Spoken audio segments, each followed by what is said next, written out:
All right, Governor Josh Green joins us every first Monday of the month to provide us updates on his latest agenda and policies, from his $50 green fee to a big trip to D.C. to his pick for the big game.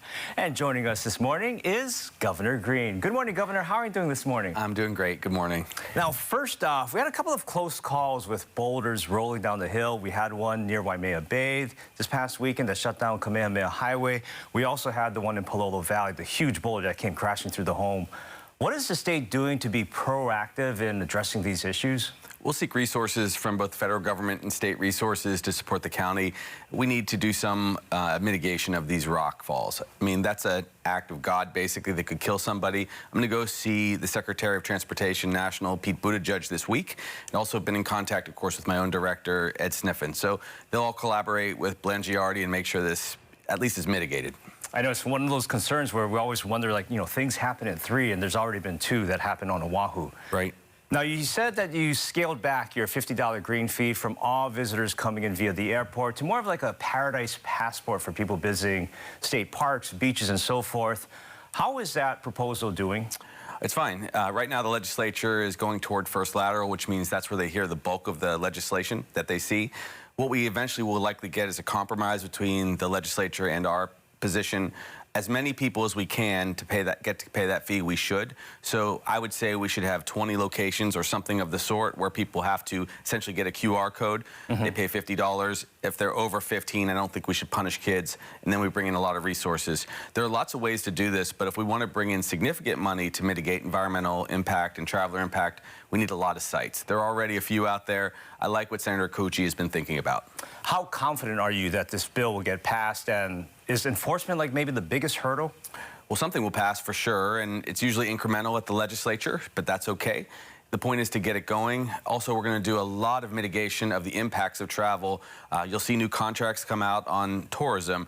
That's also meant to mitigate the impact of 9–10 million travelers. We talk about 2 things. We talk about passing bills, getting these fees, and it usually ramps up. That will happen. In addition to that, putting monies into not just marketing, but also management of tourism.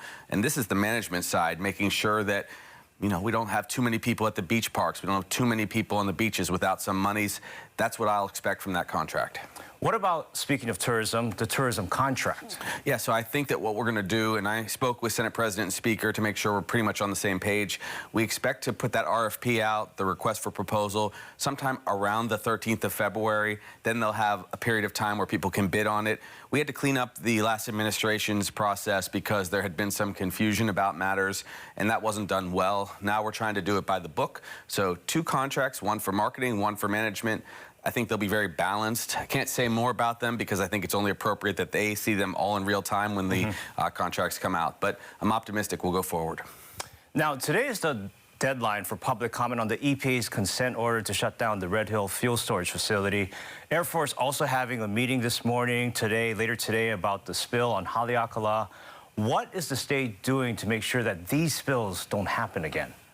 Well, this is troubling, right? Because I don't think that the EPA emergency rules go far enough. I think that it is great that they're involved, but they're a federal agency, as is the Navy. I want state oversight as well. So I'm pushing our Department of Health to have more oversight and empower them, along with Ernie Lau.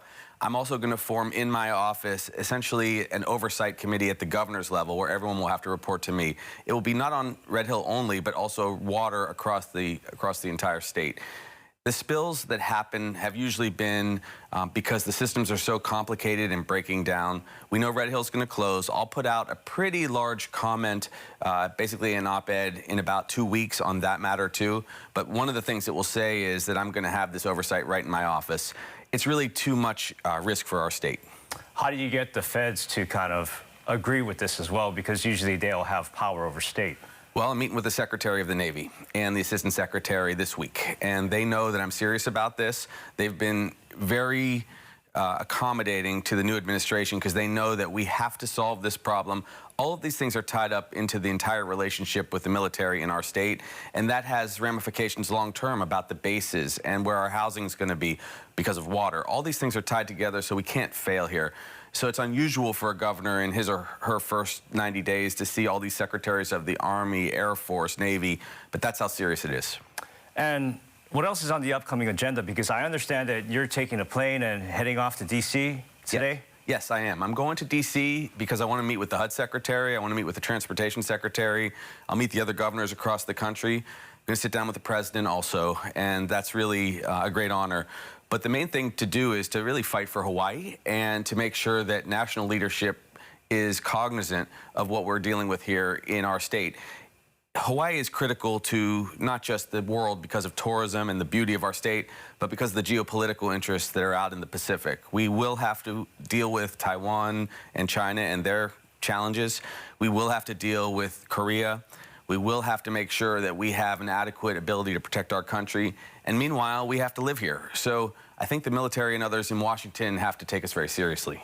Will you be going to the State of the Union address tomorrow? Yes, and special thanks to Congresswoman Takuda. She very generously invited me to be one of her guests. So I'll be there, and I'm honored to do that. I've never been to one before. You'll be standing up, sitting down, standing up, clapping, sitting back down. Yes. A lot of exercises.